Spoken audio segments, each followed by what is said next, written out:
Well, you know this. One of the best things about books, it's the food, right?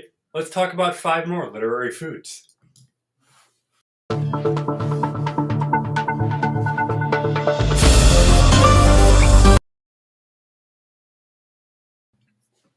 Good morning, everybody. My name is Rob. This is my mom, Karen. And yeah, if you guys remember, a few months ago, we did our first literary foods list. And it was that delicious, you get that pun there, that we decided to come back and do more because there is a slew of delicacies, shall we, from literature. We'll talk about what we think about him as well. But I know way back when we first started the whole series, we talked about how people like Tolkien use a lot of food in their work. And I think it does play into the idea of that it is a normal thing people do. So even though these characters are fictional, you still got to eat. You still got to, Right. drink your water, do all that. So for me, I think the fun thing about food, not only does it sound tasty sometimes, but I think it's kind of a cool way to immerse yourself into it with an easy idea. Most everybody is familiar with, you know, various types of food, whether Right. it's junk food, whether it's healthy food, and everything in between. And this, yeah. Yeah, well, I'm saying it sort of becomes you totally immerse yourself in the book, right? In all aspects. Yeah, it literally is the last piece to what the full story, Experience, right? right? So these are five various stories, and we're going to talk about what we think of each one. First on our list here that I found was the Everlasting Gobstopper from Charlie and the Chocolate Factory. So if you guys are familiar with the book, more so I think the film, because the film you got to see it. This basically was kind of like what a jawbreaker, I think, is in real life. A very large sucking candy that doesn't seem to ever go away, and the flavor Right. continues. And I believe in his Changes. story, and It if I'm actually wrong, the flavors changes. change, right? Right, right. Pretty cool, Okay, that's actually. yeah. So for me, and what I love about this one is that since the introduction of the book, companies, I think it's Hershey that owns Nerds, jumped on the bandwagon pretty quick and realized they're already making all of these candies. Right. Why not just slap a logo on it? And this is kind of what I guess you would call what Licensing. marketing, And product licensing. placement. And licensing. Oh, there, yeah. Yeah. And if you go to the store and you go online and you look these candies up, they're not necessarily labeled under the brand, but they're labeled Wonka Factory, Right. which is part of the licensing practice there of continuously reminding you, hey, yeah, this is a product of a real company, but do you remember when you read that thing and these all came out of a fictional candy store Right. or candy factory? Right. So I thought this was a great one. I'm not a fan really of the fruity candies, to be honest. So I don't think I would actually enjoy this personally. But I know a lot of people growing up in high school, stuff like Jolly Ranchers, stuff like It Lifesavers. broke your teeth. It was the candy that broke your teeth, right? It Dentist. was the dentist's favorite candy, right? Right. Right. All right. So number two, and this one's actually funny because this flavor is coming back in loads all over the place.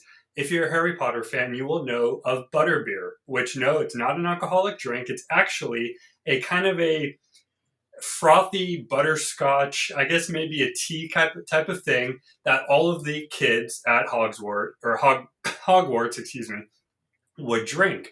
Now, lately, if you follow food news, a lot of companies who do snack foods like popcorn, pretzels, things like cookies, things like certain drinks, Mm-hmm. they're bringing the flavor back. And it's interesting to me. Harry Potter is not a super super old book, but it's Right. classic-ish right at this point. Right. But it's funny how just decades go by, and suddenly these companies, these food companies, go, "Hey, you remember that one time we Right. had those candies? Let's try that again, but let's add it to savory foods. Let's add it to your coffee or your tea." And then you're looking. So okay. So my question to you then for that is: it the fact that it's a flavoring, or is it just kind of a weird? What is it to you that's kind of odd? The name is weird. Because as you said, it's not alcoholic. So it's like, well, then why is it called butterbeer then? That makes no sense to me. And it kind of just sounds gross, but hey, to each his own. I mean, honestly, I don't know if I've ever really eaten butterscotch. Generally, I know it was a big candy flavor. Yeah, Um, it's delicious. Butterscotch is delicious, but butter beer doesn't have the same. Doesn't. I don't want to go run out and get it. Well, for anybody who happens to be by Universal Studios, I know one of the areas is Harry Mhm. Potter, and you can actually get this stuff Right. at Right. Universal Studios. So if anybody hasn't tried it, let us know. Or Let if you us have, know. go check it out. Mm-mm. Number three, this is one of my favorites, and this takes me way back to childhood. Green Eggs and Ham from the same title book by Dr. Seuss. All this actually is, for those who probably already know, it's basically just a slice of ham and eggs, but they've been dyed with food color. And Right. what I actually learned is a lot of times, and I'm not sure really the health factor of this, but a lot of times this is done in foods where they will dye it various colors like blues or greens to give it a whimsical effect. Um, again, it's one recipe I actually saw when I was researching was actually using pesto or spinach Right. to actually flavor it, and that's actually more of a natural thing because spinach is it's a Right. vegetable, right? I'm not super opposed to the idea. I think the problem here, and I think this is kind of just how the mind works, when you look at something that's a color it's not supposed to be, your stomach and your brain kind of Yeah. push it away. So I'm curious to you, if you were given kind of a brightly colored array of food, is that pleasant? Is that, I what? think if I trusted from where it was coming, if I was at a restaurant Sure. or knew what they were cooking, yeah, I would say, okay, that's just kind of fun. Um, if I didn't know it was coming from, I would think if it was green eggs, I would think there was something terribly wrong with it. Very, very true. Very true.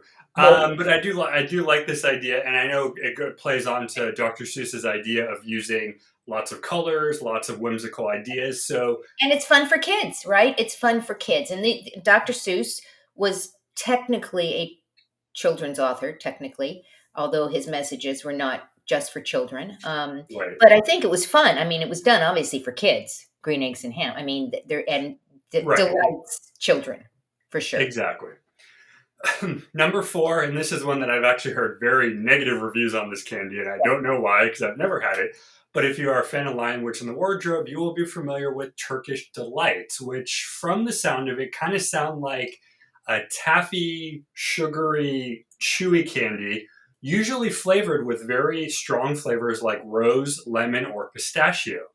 Um, I don't know. I've heard people tell me that way back in the day, this Yeah. was a thing culturally, like in Europe and places like that. It was actually a food you ate.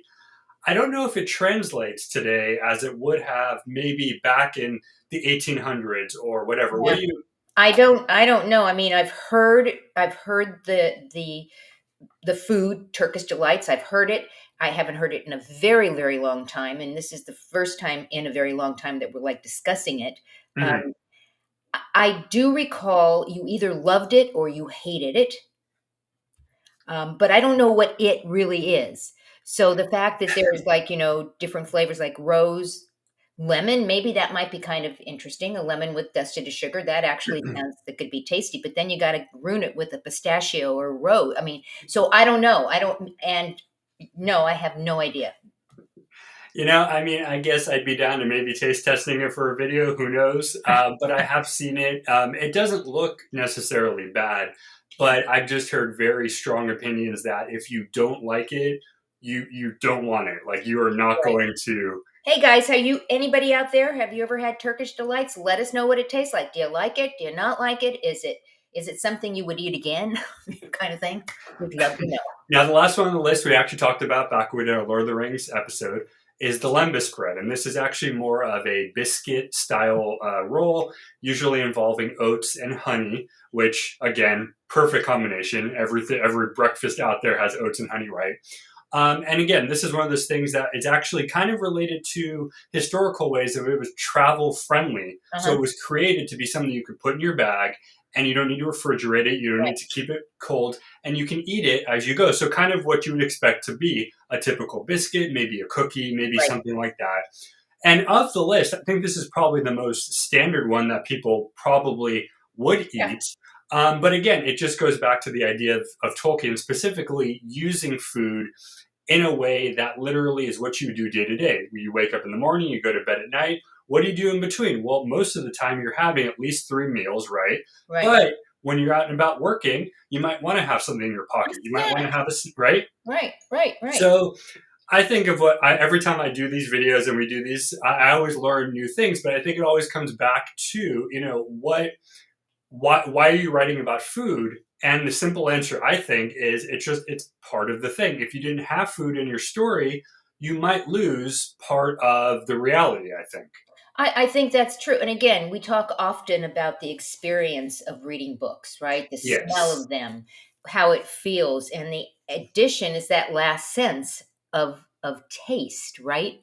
Hmm. Um, and I kind of like that. I kind of like that it's a full rounded experience. And I think that you're right. If the book doesn't have it, it might even have added to it if there had been a something in there, because Yeah. then we as readers remember it and we relate to it, and we do shows like this saying, "You remember the food that comes out of that book, right? Exactly. You want to get on our list? Write a book that that has food in it." Which one of these do you like the best, Rob? Hmm. I would probably I'd probably go with the Lembas spread from Lord of the Rings simply because it's pretty standard, pretty good. But I do appreciate the green eggs and ham from Dr. Seuss because I mean, obviously we know who he was and what he did, but I do appreciate the visual that you get. And if you guys have read the book, you obviously have seen the Right. pictures of it. But yeah, I think I'd go with the bread because I think it's something that if you were to give me of these five, I probably would actually enjoy eating it. And I would go with the gobstoppers. And the reason for that is I think it's really a statement about society. And I think it very much is part of Okay. the book, and the fact that these things last forever and that we never get enough and we have to keep, it, that kind of thing. As I'm looking at these, I think that one is so much matched to the book. And because that's what Charlie and, I want, this is, Right, you exactly. know, and this could last forever, forever and ever and ever. I kind of like that. So if you could create, this is my last Oh. question. If you could create a new food inspired by, let's say, your one of your favorite books that hasn't already got a food associated with it, what would it be, and what would it taste like? Always the hard hitting questions, right? I would say maybe it's got to be chocolatey. I'm a big chocolate lover. And being that I'm a big fan of the science fiction stuff, maybe some kind of like astronaut style food that you can kind of maybe reconcentrate. Uh, It never looked good physically, but I have because I remember in Boy Scouts we tried it a few times, and it actually was pretty tasty for something that was rehydrated right. and Or freeze dried, freeze dried. Thank you. That's what right? it is. Um, I would say if I could get something that hasn't been made, would be something like that, something sweet, not too sweet, but something that I could just kind of pop in my mouth as like a little bit of a snack, just to give me some And energy. what book would it go with? Um, I don't even know what I'm thinking because I think I know exactly what it'd be. It'd be 2001 Space Odyssey because that's what they were doing up there. And I feel like they had something, but he never actually focused on what they were eating. You knew that there was a kitchen on the ship, Right. but I don't remember him actually saying what they were making. All he would say was he went to go get his dinner or he went to go get his breakfast, and that was it. So I would like to know what those guys were actually making on board the You could spacecraft. do a part two then, the food of 2001 Space Odyssey. A total fantasy of made up things. Uh, Oh my gosh. So that was fun. I'm hungry now, totally hungry. Go check out Next Chapter Bookstore.shop, where you're going to find some of your favorite books that you didn't even know you were looking for. It's really mhm. cool in there because again, they're gently used. That means somebody else has touched it or read it, or hopefully read it. But it has a history. It's traveled and ended up here at the Next Chapter Bookstore. So I think that's really cool. Be a part of history, kind of, and put your category in there. If you're into romance, you're into science fiction, you're into whatever you're into, just put it into the search bar and it will bring up these books. Go check it out. As always, Rob, lots and lots of fun. Any last minute thoughts? Let's eat. Let's eat. Bye, everyone.